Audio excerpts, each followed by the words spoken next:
ข่าวต้นชั่วโมงจากศูนย์ข่าววิทยุท้องถิ่นเพื่อการพัฒนาชาติเย็นวันนี้นายธนกฤษ ฉันทะจำรัดศิลป์นายอำเภอแม่เสรียงเป็นประธานในพิธีเปิดกิจกรรมกระตุ้นและเชื่อมโยงการซื้อขายสินค้าชุมชนตามที่รัฐบาลมีนโยบายในการขับเคลื่อนเศรษฐกิจโดยให้ความสำคัญกับการสร้างความเข้มแข็งจากเศรษฐกิจภายในประเทศโดยได้ดำเนินนโยบายเศรษฐกิจชุมชนหรือเศรษฐกิจท้องถิ่นซึ่งมีความสอดคล้องกับหลักเศรษฐกิจพอเพียงรวมทั้งการดำเนินการโครงการประชารัฐโดยมุ่งเน้นการยกระดับรายได้ให้กับผู้มีรายได้น้อยอย่างทั่วถึงเพื่อให้เศรษฐกิจของประเทศมีความเจริญเติบโตที่มั่นคงและยั่งยืนนายบรมัตถ์ พงษ์พลเยี่ยมผู้อำนวยการกลุ่มกำกับและพัฒนาเศรษฐกิจการค้ารักษาราชการแทนพาณิชย์จังหวัดแม่ฮ่องสอนกล่าวว่า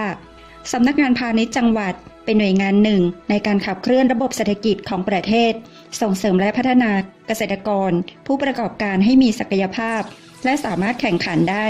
จึงได้จัดกิจกรรมกระตุ้นและเชื่อมโยงการซื้อขายสินค้าชุมชนภายใต้โครงการตลาดชุมชนเพื่อธุรกิจท้องถิ่นปีงบประมาณพุทธศักราช 2562 โดยมีวัตถุประสงค์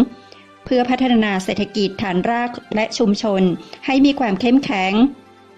ในระยะยาวอย่างยั่งยืนโดยการสร้างความเข้มแข็งให้เศรษฐกิจท้องถิ่นให้เกิดความยั่งยืนในการพึ่งพาตนเองผ่านกลไกของตลาดชุมชนเพื่อสนับสนุนและประชาสัมพันธ์ตลาดประชารัฐต้องชมให้เป็นที่รู้จักในวงกว้างสร้างการรับรู้ของประชาชนและกลุ่มผู้เกี่ยวข้องทั้งกลุ่มผู้ผลิตและผู้บริโภคเพิ่มช่องทางการจำหน่ายผลผลิตทางการเกษตร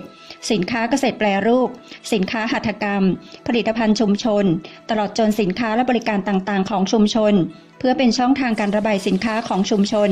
และเป็นกลไกในการแก้ไขปัญหาสินค้าเกษตรของรัฐบาลในการจัดกิจกรรมดังกล่าวจัดให้มีการแสดงดนตรีของนักเรียนกิจกรรมกระตุ้นเชื่อมโยงการซื้อขายสินค้าชุมชนจัดจำหน่ายสินค้าราคาประหยัดลดค่าครองชีพประชาชน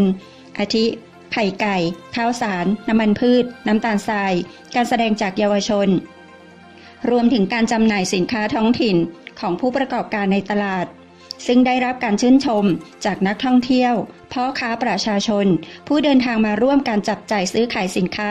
ในตลาดต้องชมครั้งนี้เป็นจำนวนมากเพชรไทยไทยสารวินสถานีวิทยุคลื่นเสียงสารวินจังหวัดแม่ฮ่องสอนรายงานข่าวต้นชั่วโมงจากศูนย์ข่าววิทยุท้องถิ่น